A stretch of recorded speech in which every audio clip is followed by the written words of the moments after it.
बऱ्याचशा नागरिकांकडं आपल्याला मिळतं आणि त्यामधनं बरेचसे जे काही उपचार आहेत आणि ते उपचार अगदी मोफत आपणाला मिळतात आणि त्या मिशनचे मेन अध्यक्ष या ठिकाणी आपल्या या कार्यक्रमासाठी आवर्जून उपस्थित आहेत, तर यांच्यासाठी एकदा जोरदार टाळ्या होऊन जातात.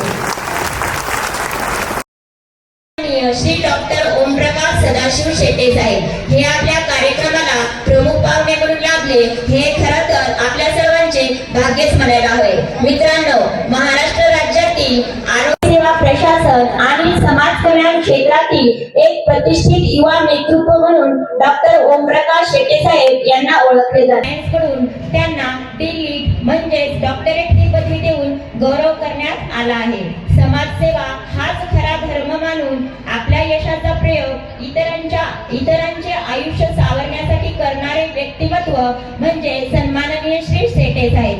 केवळ पडद्यावरचेच नाही तर खऱ्या आयुष्यातील नायक म्हणून एक दूरदृष्टी असलेले नेते आणि मानवतावादी व्यक्तिमत्व म्हणून महाराष्ट्राच्या आरोग्य सेवेत सकारात्मक बदल घडवून अनेकांचे जीवन उन्नत केले आहे. याचेच उदाहरण म्हणजे मुख्यमंत्री वैद्यकीय सहाय्यता कक्षाचे प्रमुख म्हणून त्यांनी मुख्यमंत्री सहाय्यता निधी आणि धर्मदाय कोट्यातून 1800 कोटींचा निधी मिळवून 24 लाख तरुणांना मोफत उपचार मिळवून दिले.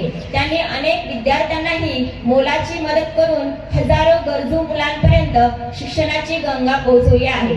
ते आयुष्मान भारत मिशन महाराष्ट्र समितीचे प्रमुख असून केंद्र आणि राज्य सरकारच्या आरोग्य योजनांची प्रभावीपणे अंमलबजावणी करत आहेत. त्यांच्या आरोग्य आणि सामाजिक क्षेत्रातील कार्याबद्दल त्यांना महाराष्ट्र रत्न, मूकनायक, शिवछत्रपती राज्यस्तरीय जीवन पुरस्कार आणि बसवरत्न गौरव पुरस्कार यांसारख्या प्रतिष्ठित पुरस्कारांनी सन्मानित करण्यात आले आहे.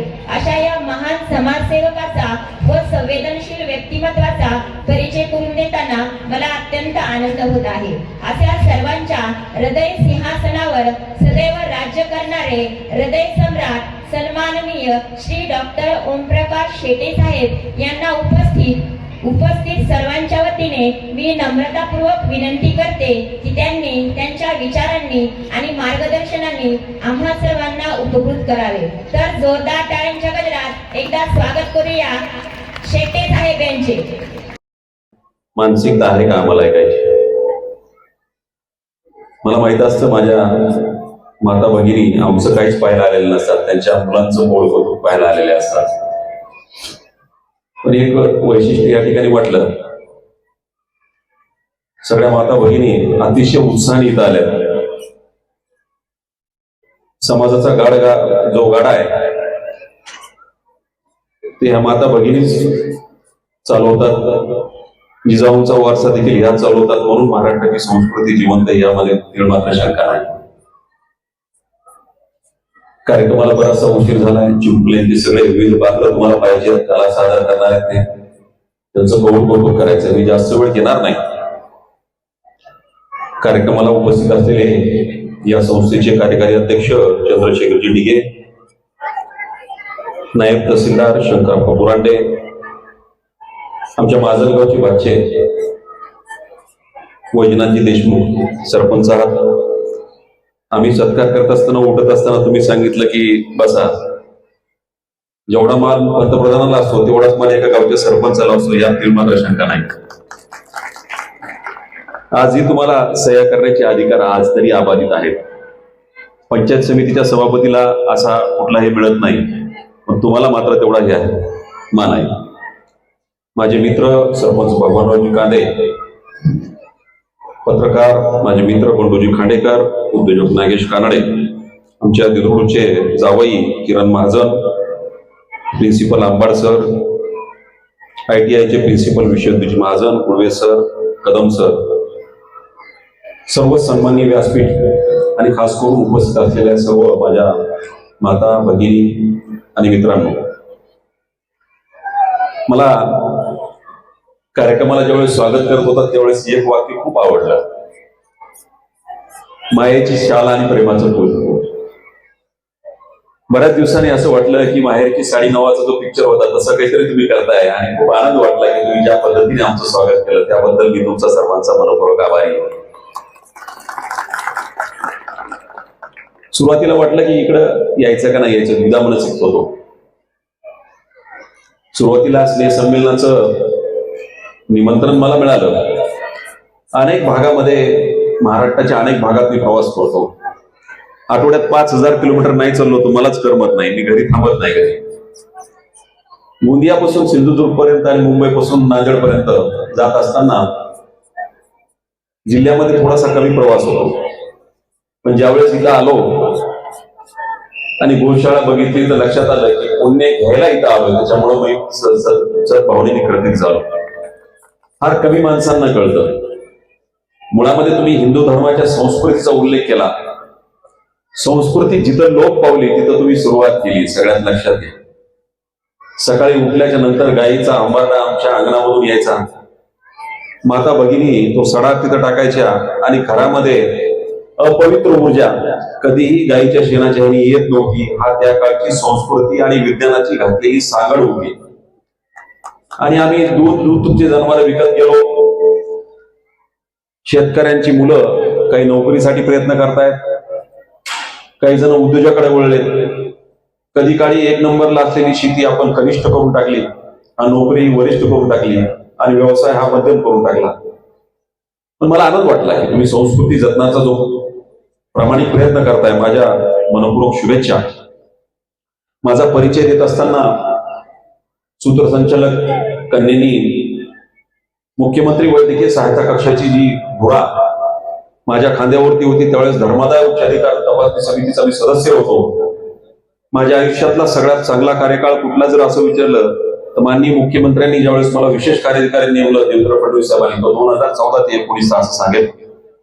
पण या कार्यकाळामध्ये सोन्याची माझी झालर लावण्याचं काम, काही शब्द इतिहासामध्ये नेण्यासाठी केलेलं काम न्यायमूर्ती शिवकुमार ढिगे साहेबांनी केलंय.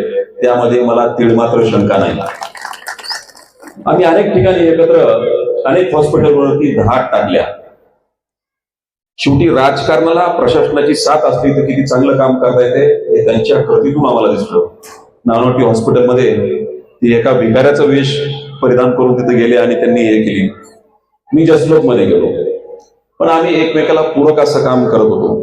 परंतु आमचा हेतू शुद्ध होता, सामान्य लोकांची सेवा.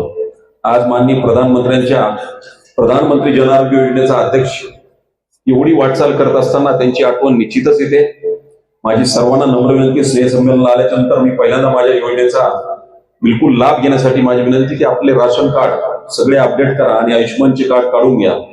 त्याशिवाय तुम्हाला 5 लाख रुपयाचे मोफत उपचार होणार नाहीत. आज या स्नेहसंमेलनातूून घरी गेल्याच्या नंतर राशन कार्डचे जे 12 अंकी कोड असला पाहिजे त्याला ते मात्र सगळं अपडेट करून घ्या. सरपंच देशमुख साहेब तुमच्यावर जबाबदारी सोपवतो. हे 100% गाव हे झालं पाहिजे. तुम्हाला यंत्रणा लागत असेल तर मी पूर्ण यंत्रणा पाठवून देतो करायला. या गावामध्ये मी आल्याच्या नंतर पुढच्या वेळेस आलो तर 100% कार्ड निघाले पाहिजेत. एकाही लोकांना मोफत उपचाराशिवाय उपचारापासून वंचित ठेवणार नाही आम्ही. ती जबाबदारी माझ्याकडे द्या.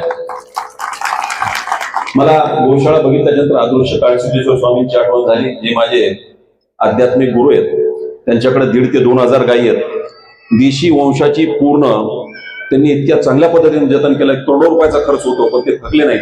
कारण आशीर्वादाची संपत्ती ही जी काही पैशाच्या संपत्तीपेक्षा मोठी असते. मला फार आनंद वाटला. या ठिकाणी टेक्नो ITI ची सुरुवात 2019ला झाली असं सांगितलं.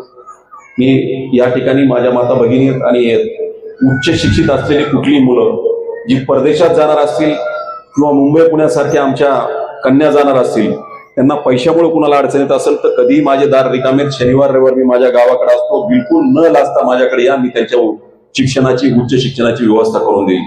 कारण शेवटी काही लोकांना पैशाची अडचण असते जे बोलू शकत नाहीत. आमच्या माता भगिनी उपाशी राहतील पण कधी बोलणार नाहीत. मुलींना हे दुय्यम स्थान असतं परंतु ते होता कामा नये. आजच्या कार्यक्रमाला आल्याच्या नंतर या गोष्टी मात्र मला आनंदाने आवर्जून वाटल्या की सगळ्या माता भगिनी आपण सांगायला पाहिजे. मी अनेक ठिकाणी कार्यक्रमाला गेलो. मी या ठिकाणी माझ्या माता भगिनी आणि मी जे पालक आहेत त्यांना विनंती करतो, आपल्या मुलांकडं एक शिक्षणाचं साहित्य म्हणून कधी बघू नका. विनंती. 99.5% मार्क पडल्याच्या नंतर शिक्षकांना भांडतात की 100 अर्धा मार्क कसा कटला. माणसाचं कॅल्क्युलेशन, माणसाचं मोजमाप, माणसाचं मूल्यमापन हे मार्कवर नसतं तर त्याच्या कृतीवरती असतं. मार्क हे फक्त परीक्षेत पास होण्यासाठी असतात, परंतु समाजात जगण्यासाठी चांगला नागरिक होणं गरजेचं आहे. तो चांगला शेतकरी असू द्या, चांगला इंजिनियर असू द्या, तोही देशभक्तच असतो, लक्षात घ्या. बरीच मुलं ज्यावेळेस परीक्षेत एखाद्या नापास होतात किंवा काय होतात त्यांना टॉन्टिंग करू नका. प्रत्येकात हे स्किल नाही. प्रत्येकाला डॉक्टर केलं, प्रत्येकाला इंजिनियर केलं, काय देशाचं कल्याण होणार आहे. त्यामुळे माझी विनंती, त्यांच्याकडच्या अपेक्षा मूल्यमापन करत असताना थोड्याशा कमी ठेवा. नाही घडू द्या एखादा मुलगा इंजिनियर, नाही घडू द्या एखादा डॉक्टर, त्यापेक्षाही वेगळी कोणतरी वाट बघत असतो. मला एपीजे अब्दुल कलामांचा किस्सा आठवतोय. एपीजे अब्दुल कलाम हे त्यांच्या भगिनीने स्वतः सोनं म्हणून त्यांना त्यासाठी खर्च केला होता. त्यांच्या आईने देखील प्रचंड कष्ट घेतले होते. त्यांच्या घरची इच्छा होती, वडिलांची इच्छा होती की त्यांनी पायलट व्हावं आणि देशासाठी सेवा करावी. एपीजे अब्दुल कलाम डेहराडून मध्ये एक वेळेस या पायलट होण्यासाठी 8 जागांची ती निघाली होती आणि 25 मुलं त्या ठिकाणी परीक्षेला आले होते. दुर्दैवाने त्या ठिकाणी त्यांचा 9वा नंबर आला आणि ते डिस्क्वालिफाईड झाले. आता घरी कसं तोंड दाखवायचं? रामेश्वरमला गेल्याच्या नंतर एपीजे अब्दुल कलामांचं संग्रहालय आणि एपीजे अब्दुल कलामांच्या संग्रहालयाला भेटल्याच्या नंतर तुमच्या लक्षात येईल की त्यांची कारकीर्द कशी होती.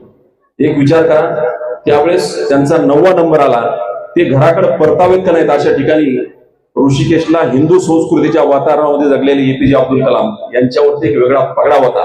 मी सॅल्यूट करतो त्या माणसाला. ते कधी फक्त मस्जिदीपुरते सीमित राहिले नाहीत, ते कधी चर्च पुरते सीमित राहिले नाहीत. ते प्रत्येक मंदिरामध्ये गेले, प्रत्येक चर्चमध्ये गेले, प्रत्येक मस्जिदीमध्ये गेले. ते मला एक सांगतो, मी ज्यावेळेस बीडीच्या बाहेर जातो त्यावेळेस कधी कुणी मला जर जात विचारले तर मी आवर्जून सांगतो, माणूस ही जात आणि मानवता हाच धर्म आणि एपीजे अब्दुल कलामांनी तो पाळलाय. मी बीडमध्ये प्रत्येक कार्यक्रमाला जायचं ठरवलं. त्याचं कारण आहे, बीडकडे बघण्याचा दृष्टिकोन फार विचित्र झालाय. तो बदलण्यासाठी आपण प्रत्येक ठिकाणी जायचं. या एपीजे अब्दुल कलामांना ज्यावेळेस ऋषिकेशला गेले तिथून डिस्क्वालिफाईड झाल्याच्या नंतर एका कड्यावर बसले होते. त्यांच्या मनामध्ये वाईट विचार होता की आपलं वाईट झालं, बहिणीने सोनं दिलं, वडिलांचे विचार होते की आपण पायलट व्हावं, आपण पायलट होऊ शकलो नाही, घरी परतावं का नाही परतावं. वाईट मनामध्ये विचार काऊर असताना एक साधू त्यांना भेटला आणि पाठीवर हात टाकून विचारलं, काय करतोस बाळा. त्यावेळेस त्यांना वाटलं की हे कुठलं तरी योग्य ठिकाण आहे, आपण विचार व्यक्त करून मोकळं व्हावं. आणि ते व्यक्त झाले. म्हणले की असा असा विषय झालाय, प्रभूची वेगळी दिलाय बेटा, तुझ्या हाताने काहीतरी याच्यापेक्षा मोठं काम करायचं असेल, त्यामुळे कदाचित तुला इथं डावललं असेल. आणि तो बोध घेऊन या माणसाने कधी मागं बघितले नाही, इस्रो मध्ये गेले आणि ते मिसाईल मॅनच झाले नाहीत, राष्ट्रपती झाले. राष्ट्रपती होऊन त्यांना जी पायलट होण्याची होती, एअरफोर्स असू द्या, नेव्ही असू द्या, आर्मी, तिन्ही दलाचा प्रमुख होण्याचं काम एपीजे अब्दुल कलामांनी केलंय. म्हणून त्यांना सॅल्यूट आहे. मी ज्यावेळेस दिल्लीमध्ये जातो ना, मला दिल्लीमध्ये 3 वर्ष होतो, मला फार वाईट वाटलं. चुकीची संस्कृती, चुकीचा इतिहास, मुघलांचा इतिहास आम्हाला शिकवला गेला. खऱ्या पद्धतीने प्रामाणिक इतिहास शिकवला असता तर संस्कृतीचा ऱ्हास झाला नसता. कुठं तुघलक रोड, तुघलकांनी अफगाणिस्तानातून बाहेरच्या राष्ट्रातून येऊन आमच्यावरती अत्याचार केलेत आणि त्याचं रोडला नाव, अरे बाबरांचं नाव. अहो याला एपीजे अब्दुल कलामांचं, राष्ट्रभक्तांचं नाव असायला पाहिजे. एवढी प्रखरता आहे देशभक्तीमध्ये असली पाहिजे. असो, मी एक शेवटचं उदाहरण सांगतो. मी आझाद मैदानावरती अनेक मोर्चे चालतात. मला वाईट वाटतं, तरुण वयाचे मिसुरडानं फुटलेली पोरं विविध जाती धर्मातले असतील, ती येतात तिथं आंदोलन करतात.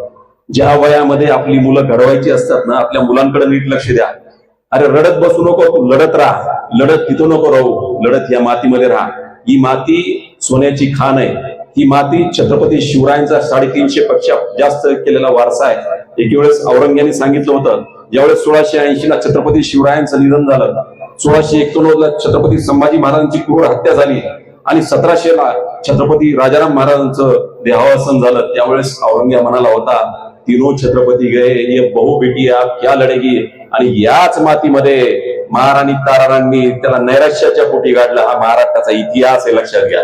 त्यामुळे मला वाटतं खूप चांगल्या गोष्टी आहेत. एक मी शेवटचं उदाहरण देतो. महिलांना खरं स्थान देण्याचं कुणाला काम केलं असेल तर परवा राज्यसभेची लिस्ट जाहीर झाली. राज्यसभेवरती सुधा मूर्ती यांचं स्थान निर्माण झालं आणि मग आमच्या लक्षात आलं की सुधा मूर्ती इन्फोसिसच्या फाउंडर, कदाचित वशिल्याने गेले असतील, कदाचित लग्याने गेले असतील, असं नाहीये. ज्यावेळेस 1974 ला इंजिनिअरिंग झाले होते आणि टेल्कोने एक जाहिरात काढली आणि त्या जाहिरातीमध्ये शेवटला अशी ओळ होती की महिलांना याच्यामध्ये स्थान नाहीये.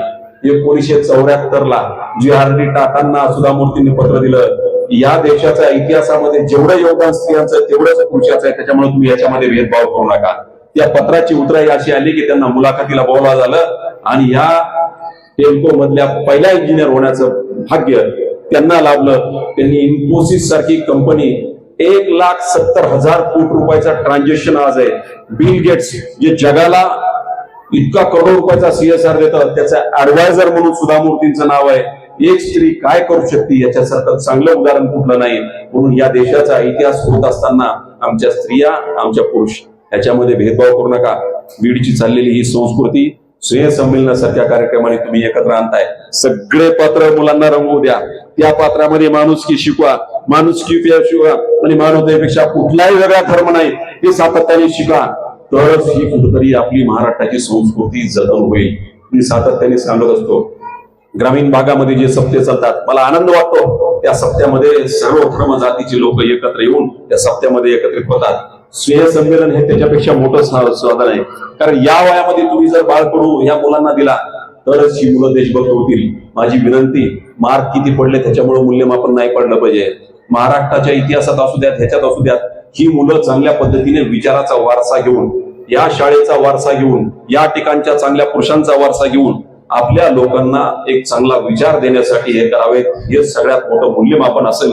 आजच्या स्नेहसंमेलनाला तुम्ही मला बोलवलं, मला आनंद वाटला. यापुढेही मी येत राहील, कारण आता चिमुकल्यांचं ऐकतोय. मला आपण बोलवलं आणि प्रेमाच्या शाहीनं सत्कारित केलं, त्याबद्दल मी आपल्या सर्वांचा ऋणी आहे. धन्यवाद. थांबतो. जय हिंद, जय महाराष्ट्र.